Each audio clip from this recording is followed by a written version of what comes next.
Hello everyone, it is Dream from Where the Yokels Grow, and in today's video we're going to be talking about 7 tips to grow tomatillos successfully in your garden.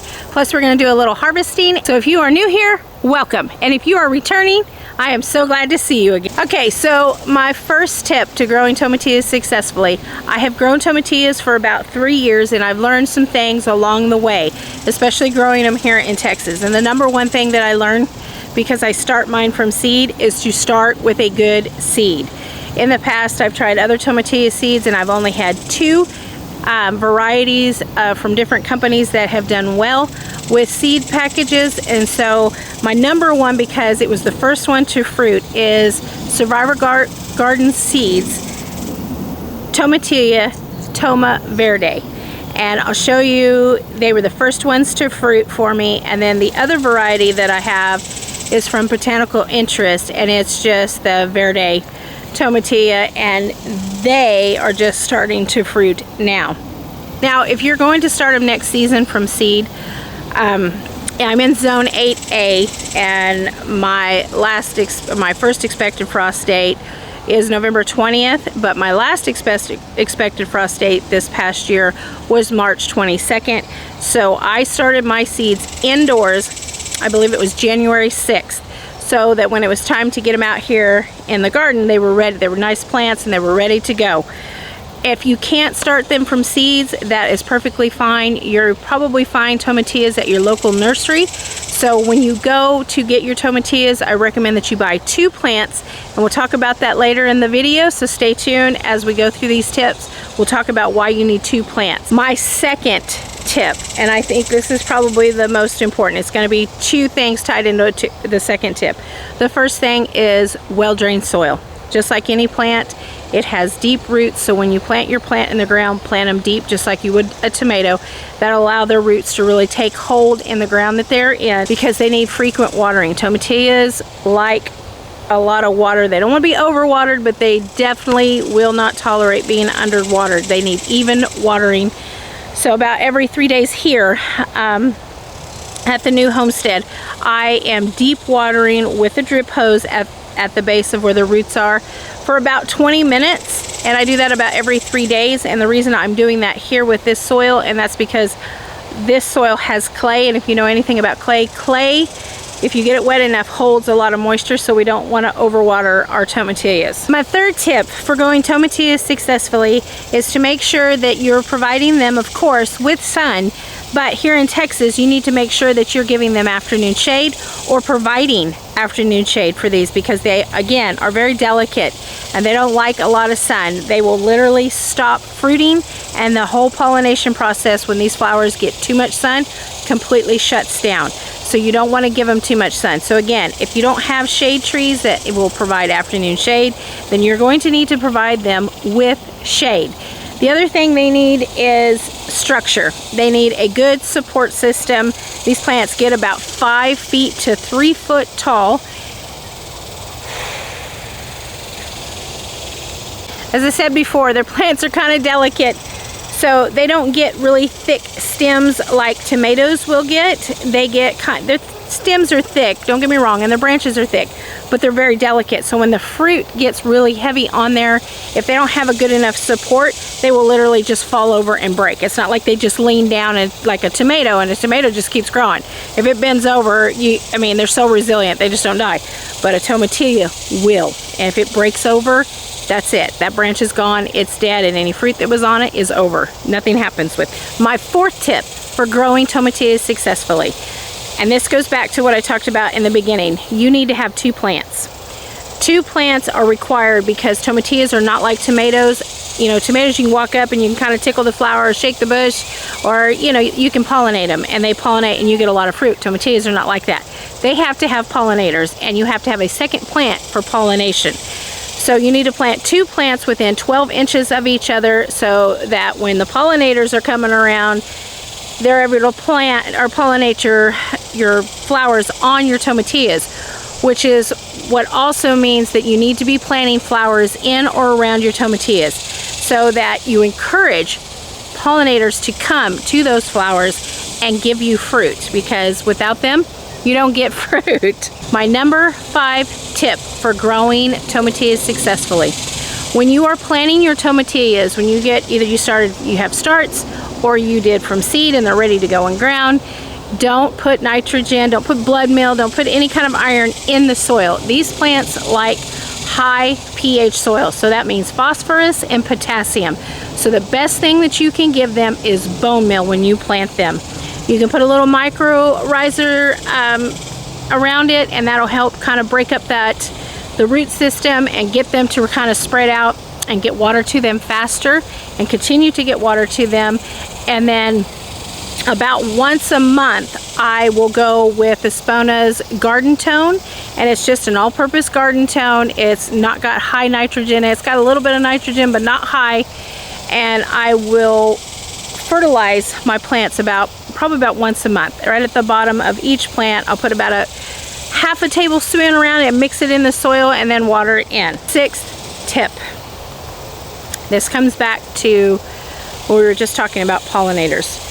I personally do not use any type of pest control, liquid pest control, powder pest control. I just don't do it.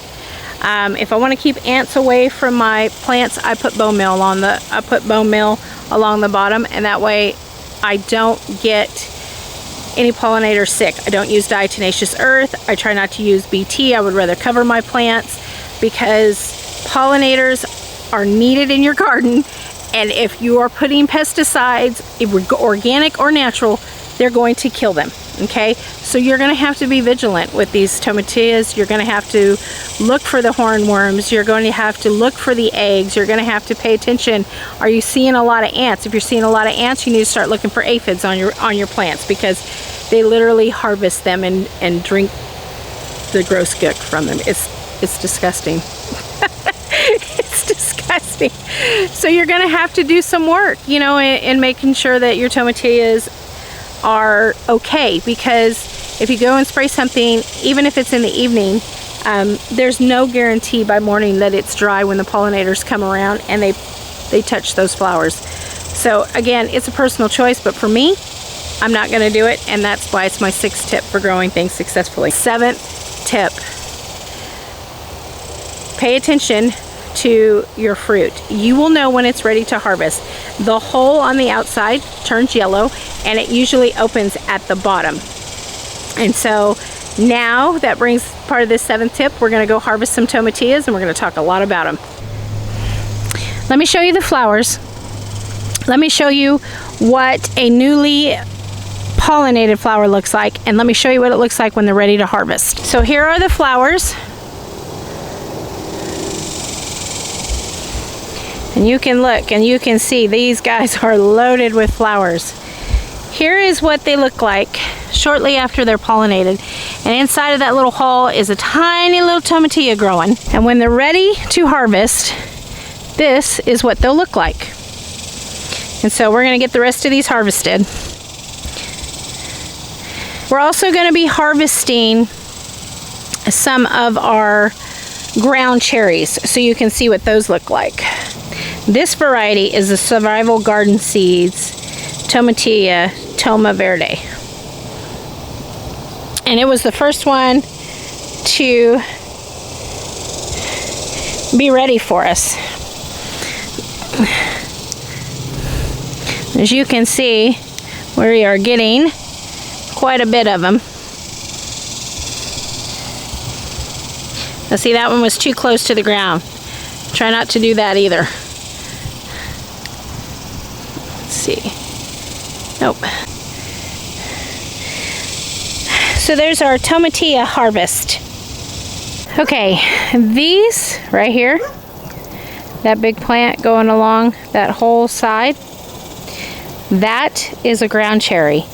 And they are of the tomatilla family. So you can see these ones don't need to have a second plant, even though they have plenty of plants around them, but they don't need to have a second plant. They do just fine without them. And just like the tomatilla, they have little hulls around them, and inside growing there is what is called a ground cherry. These particular ones, let's see if I can get one.